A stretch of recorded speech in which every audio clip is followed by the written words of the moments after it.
দেশের এক সদাগরের ছিল একটি ভারতীয় তোতা। সেই তোতা জ্ঞানী, বৃহস্পতি, রসে কালিদাস। তাই সদাগর সময় পেলে রাজসভা ছেড়ে অন্দরমহলে এসে তোতার সাথে দুদণ্ড আলোচনা রসালাপ করে নিতেন, এক কথায় গল্প করতেন। এমনই এক সুন্দর দিনের কথা। রাজা মশাই আর তোতা গল্পে যখন মত্ত ছিল, ঠিক তখনই এসে হাজির হলো সেখানে রাজার পাহারাদার। রাজা মশাই, প্রণাম নেবেন। এক জরুরি তলব এসেছে, তাই আপনার কাছে আসতে হলো। কি তলব পাহারাদার, বলো। মহারাজ, খবর আছে ভারতবর্ষে খুব উচ্চ দরে কার্পেট বিক্রি হচ্ছে।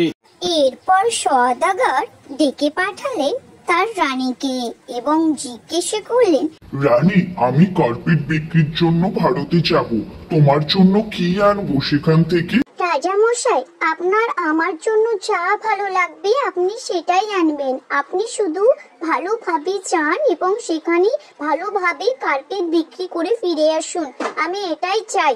এরপর রাজা মশাই তার আত্মীয় স্বজন, জ্ঞাতি গোষ্ঠী সবাইকে জিজ্ঞেস করলো যে ভারত থেকে তাদের জন্য কি কি আনবে। তোতাও এখান থেকে বাদ পড়লো না। সওদাগর জিজ্ঞেস করলো তোতাকে যে তার জন্য কি উপহার আনবে। তোতা তখন বলল, হুজুর, আপনার সাথে আমার সম্পর্ক বহুদিনের, তবু খাঁচা থেকে মুক্তি চাই না কোন চিড়িয়া। হিন্দুস্তানে আমার জাত ভাই কারোর সঙ্গে যদি দেখা হয়, তবে আমার এই অবস্থার বর্ণনা করে মুক্তির উপায় জেনে নেবেন কি? আর তার প্রতিকূল ব্যবস্থাও যখন আপনি করতে পারবেন, তখনই সওগাতটাও চাওয়া তো কিছু অন্যায় নয়। এরপর সওদাগর পাহারাদারকে ডাকলেন এবং বললেন, তুমি এখানেই থাকো, সবকিছু সামলে রাখো। আমি দুদিনের মধ্যে ভারত থেকে কার্পেট বিক্রি করে ফিরে আসবো, সবার জন্য উপহার নিয়ে। না রাজা মশাই, আপনি একা যাবেন সেখানে, কোনো বিপদ যদি আপনার ওপর এসে পড়ে তখন কি হবে? তুমি ওসব নিয়ে চিন্তা করো না, তুমি আমার রাজ্য রানী তোতার ভালো করে দেখভাল করো। আমি ঠিক ফিরে আসবো কার্পেট বিক্রি করে, কেউ আমার কোনো ক্ষতি করতে পারবে না। সওদাগর ভারতবর্ষে এসে মেলা পয়সা কামালেন, কার্পেট বিক্রি করে সবার জন্য উপহারও কিনলেন। কিন্তু তোতার উপহারের কথা গেলেন বেবাগ ভুলে রাজা মশাই।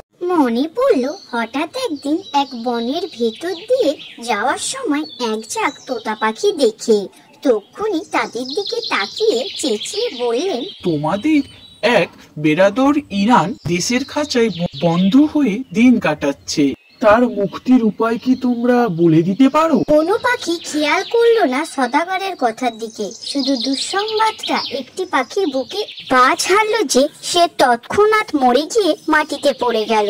সওদাগর বিস্তর আফসোস করলেন, নিরীহ একটি পাখিকে বেমক্কা বদখবর দিয়ে মেনে ফেলার জন্য স্থির করলেন এ মূর্খামি দুবার করবেন না। এরপর রাজা মশাই সেই স্থান ত্যাগ করে রাজপ্রাসাদের দিকে রওনা দেন। বাড়ি ফিরে সওদাগর নিজের হাতে উপহার বিলালেন সবার কাছে।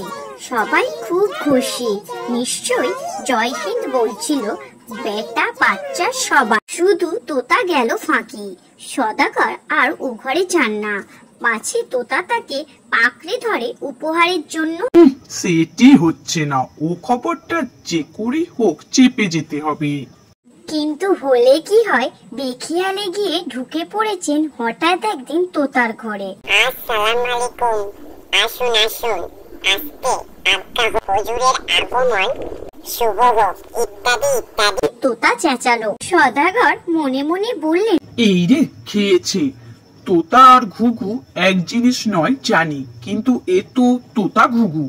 বললে, হুজুর আমার উপহার। সওদাগর তখন ফাটা ভাষে মধ্যিখানে, বলতেও পারেন না চাপতেও পারেন না। কি আর করেন সওদাগর, কথা রাখতেই হয়, দুম করে বলেই ফেললেন। এই না বলা, তোতাটি ধপ করে পড়ে মরে গেল।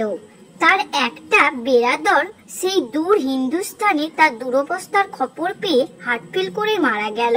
এরকম একটা প্রাণঘাতী দুঃসংবাদ শুনলে কান্না কলিজা ফেটে যায়। দিলের দোষ তোতাটি মারা যাওয়ায় সওদাগর তো হাউমাউ করে কেঁদে উঠলেন। হায় হায়, কি বেকুব, কি বেয়াক্কেলে আমি, একই ভুল দুবার করলুম। পাগলের মতো মাথা থাবড়ান সওদাগর, কিন্তু তখন আর আফসোস ফায়দা নেই।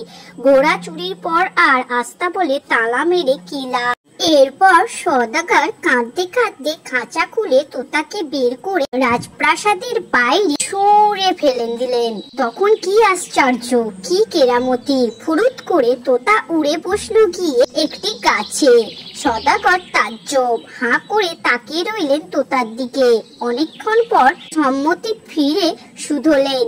মানে? তোতা এবার পেঁচার মতো গম্ভীর কণ্ঠে বলল, হিন্দুস্তানি যে তোতা আমার বদনসিবে খবর পেয়ে মরে যায়, সে কিন্তু আসলে মরেনি। মরার ভান করে আমাকে খবর পাঠালো, আমিও যদি মরার ভান করি তবে খাঁচা থেকে মুক্তি পাবো। আমার গল্প শুনলো নোটে গাছটি।